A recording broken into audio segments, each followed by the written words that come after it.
നമസ്കാരം.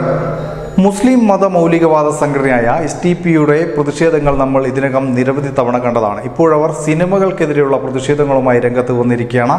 അമരൻ എന്ന സിനിമയ്ക്കെതിരെ അവർ പ്രതിഷേധം സംഘടിപ്പിക്കുകയും തമിഴ്നാട്ടിൽ തിയേറ്ററിന് നേരെ ബോംബെറിയുന്ന സംഭവങ്ങൾ വരെ ഉണ്ടായി. ഇപ്പോൾ അവർ മലയാള സിനിമയ്ക്കെതിരെയും ഇത്തരത്തിലുള്ള ഒരു പ്രതിഷേധവുമായി രംഗത്തെത്തിയിരിക്കുകയാണ്. സണ്ണി വെയിനും RC അശോകനും അഭിനയിച്ച ടെക്കിഷ് തർക്കം എന്ന സിനിമയ്ക്കെതിരെയാണ് ഇപ്പോൾ അവരുടെ പ്രതിഷേധം ഉയർന്നത്. മതനിന്ദ ആരോപണം ഉയർത്തിയാണ് ഇത്തരത്തിൽ STPI പ്രതിഷേധവുമായി രംഗത്തെത്തിയിരിക്കുന്നത്. ഒരു ഖബറടക്കവുമായി ബന്ധപ്പെട്ട് ഉടലെടുക്കുന്ന സംഭവ വികാസങ്ങളും പോലീസ് ഇടപെടലുമൊക്കെയാണ് ഈ സിനിമയുടെ ഒരു ഇതിവൃത്തം.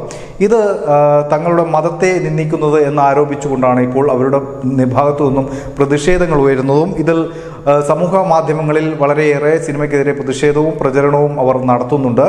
ഇതിൽ വളരെ സിനിമ പരാജയപ്പെടുത്തണം എന്ന രീതിയിലുള്ള പ്രചരണമാണ് നടത്തുന്നത്. ഇതിൽ ഇപ്പോൾ അണിയറ പ്രവർത്തകർ ഇപ്പോൾ സിനിമ തിയേറ്ററിൽ നിന്നും പിൻവലിച്ചിരിക്കുകയാണ്. അവർ പറയുന്നത് ഇത്തരത്തിൽ തങ്ങൾക്കിനി മുന്നോട്ട് പോകാൻ ആവില്ല എന്നാണ് പറയുന്നത്. ഈ സിനിമയെക്കുറിച്ച് വ്യക്തമായി ധാരണയില്ലാത്തവരാണ് ഇങ്ങനെയൊരു പ്രതിഷേധവുമായി രംഗത്തെത്തുന്നതെന്നും അവർ പറഞ്ഞു വെക്കുന്നു. അതോടൊപ്പം ഇപ്പോൾ സമൂഹ മാധ്യമങ്ങൾ ചോദിക്കുന്ന വലിയൊരു കാര്യമുണ്ട്. നേരത്തെ മീശ നോവൽ വന്നപ്പോൾ ഹിന്ദു വിഭാഗത്തെ, അവരുടെ വിശ്വാസത്തെ, അവരുടെ ഹിന്ദു സ്ത്രീകൾ അമ്പലത്തിൽ പോകുന്നത് തെറ്റായി വ്യാഖ്യാനിച്ചുകൊണ്ടുള്ള ഒരു നോവലായിരുന്നു മീശ. അന്ന് ആവിഷ്കാര സ്വാതന്ത്ര്യം നിലനിർത്താൻ വേണ്ടി പോരാടിയ DYFIയും കോൺഗ്രസും അതോടൊപ്പം മറ്റ് ആളുകളൊക്കെ തന്നെ ഇപ്പോൾ ഈ കാര്യത്തിൽ സിനിമാക്കാർക്കൊപ്പം നിൽക്കുമോ എന്ന ചോദ്യമാണ് സോഷ്യൽ മീഡിയ ഉയർത്തുന്നത്.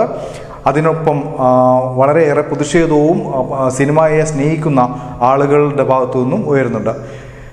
News desk, news India Malayalam.